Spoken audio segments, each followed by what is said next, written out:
নমস্কাৰ সকলোকে স্বাগতম জনাইছোঁ NMB ষ্টাডি চাইট চেনেলটোলৈ অন্য এটা নতুন ভিডিঅ'লৈ আপোনালোকৰ মাজলৈ আহিছোঁ। আগন্তুক আছাম পুলিচৰ যিটো ৰিটাৰ্ণ এক্সাম হ'বলৈ গৈ আছে AB UPSC লগতে DME DHS যি এক্সাম হ'ব লগা আছে এই সকলোৰে সহায় হোৱাকৈ এই ভিডিঅ'টো লগতে অন্যান্য যিকোনো পৰীক্ষা আহিব লগা আছে সেইসকলৰ এই পৰীক্ষাবোৰত সহায় হোৱাকৈও এই ভিডিঅ'টো আপোনালোকৰ মাজলৈ লৈ আহিছোঁ। আজিৰ বিষয়বস্তু হ'ব আপোনাৰ অসম সম্পৰ্কে যিখিনি আছে তাৰ ওপৰত। তো আহকচোন আৰম্ভ কৰোঁ প্ৰথমটো কুৱেশ্যনৰ সৈতে। জনজাতীয় জীৱনৰ আধাৰত ৰচিত প্ৰথম অসমীয়া উপন্যাসখনৰ নাম কি?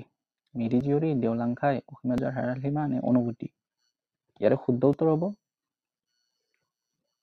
মিৰিজীয়ৰী। মিৰিজীয়ৰী হৈছে জনজাতীয় জীৱনৰ আধাৰত ৰচিত এখন অসমীয়া উপন্যাস আৰু এইখন লিখিছিল ৰজনীকান্ত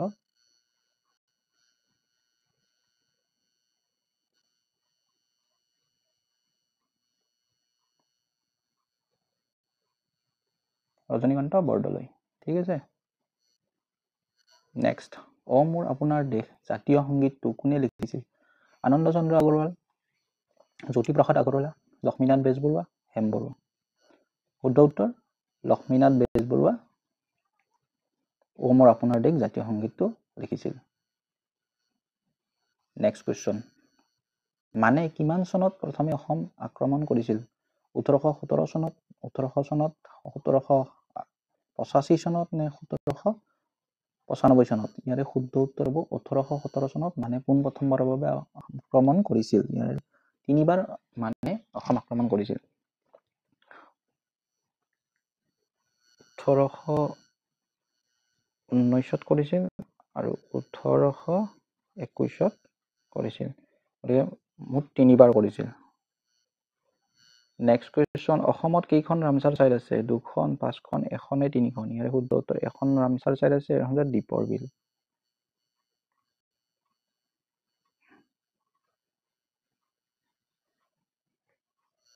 নেক্সট কুৱেশ্যন, উৰিষ্যাৰ কোণাৰ্ক সূৰ্য মন্দিৰ কোন ৰজাই নিৰ্মাণ কৰাইছিল?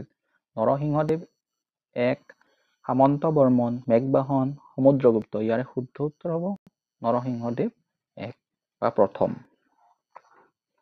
নেক্সট কুৱেশ্যন, বৈশাগু অসমৰ কোন জনগোষ্ঠীৰ জাতীয় উৎসৱ? বড়ো, মিচিং, মৰাণ, দেউৰী?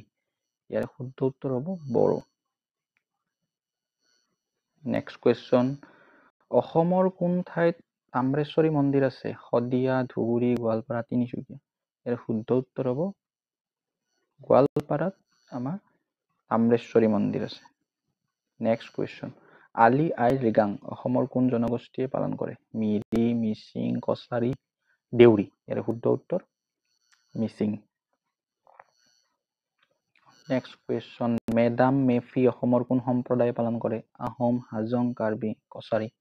শুদ্ধ উত্তৰ আহোম সম্প্ৰদায়ে মেডাম মেফি পালন কৰে। নেক্সট কুৱেশ্যন, কৰম পূজা অসমৰ কোন জনগোষ্ঠীয়ে পালন কৰে? মিকিৰ, মিচিং, কছাৰী, চাহ জনগোষ্ঠী? ইয়াৰে শুদ্ধ উত্তৰ চাহ জনগোষ্ঠীয়ে কৰে কৰম পূজা। ঠিক আছে। নেক্সট কুৱেশ্যন, অসমৰ কোন জিলাত শ্ৰী শ্ৰী মহামায়া ধাম আছে? নগাঁও, গোৱালপাৰা, ধুবুৰী, বঙাইগাঁও? ইয়াৰে শুদ্ধ উত্তৰ ধুবুৰীত আছে আমাৰ মহামায়া ধাম। নেক্সট কুৱেশ্যন, পাল বংশৰ শেষ ৰজা কোন আছিল? ব্ৰহ্মপাল, ৰত্নপাল, ইন্দ্ৰপাল নে জয়পাল? শুদ্ধ উত্তৰ জয়পাল হৈছে অন্তিম ৰজা, প্ৰথম হৈছে ব্ৰহ্মপাল।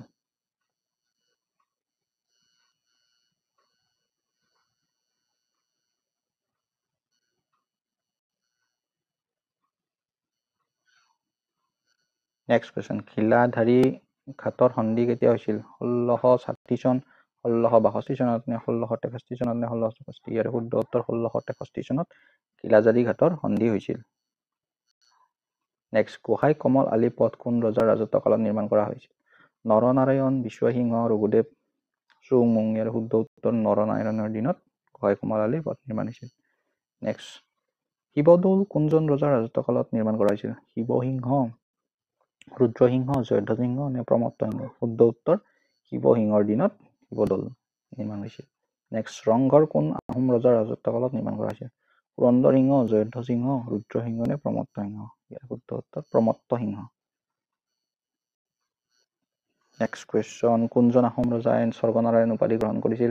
শিৱসিংহ, প্ৰতাপ সিংহ, চুহুংমুং নে প্ৰমত্ত সিংহ? ইয়াৰ শুদ্ধ উত্তৰ আছিল চুহুংমুং। চুহুংমুঙে স্বৰ্গনাৰায়ণ উপাধি গ্ৰহণ কৰিছিল। নেক্সট, কিমান চনত অসমক বেংগল ৰাজ্যৰ পৰা পৃথক কৰা হৈছিল? 1874 চন, 1877, 1881 আৰু 1885? ইয়াৰ শুদ্ধ উত্তৰ 1874 চনত বেংগলৰ পৰা ভাগ কৰা হৈছিল। ব্ৰিটিছৰ বিৰুদ্ধে 1828 চনত অসমৰ কোনে প্ৰথমে বিদ্ৰোহ আৰম্ভ কৰিছিল? পিয়লি ফুকন, মণিৰাম দেৱান, গোমধৰ কোঁৱৰ, পিয়লি বৰুৱা? Right answer Gomdhar Konwar. তো এইখিনি আছিল আজিৰ ভিডিঅ'টো যদি ভাল পালে প্লিজ লগৰ বন্ধু বান্ধৱীসকলক শ্বেয়াৰ কৰক আৰু নতুন ভিডিঅ' আপোনালোকে পাব। ঠিক আছে, এইখিনিতে আজি এৰিছোঁ। ধন্যবাদ।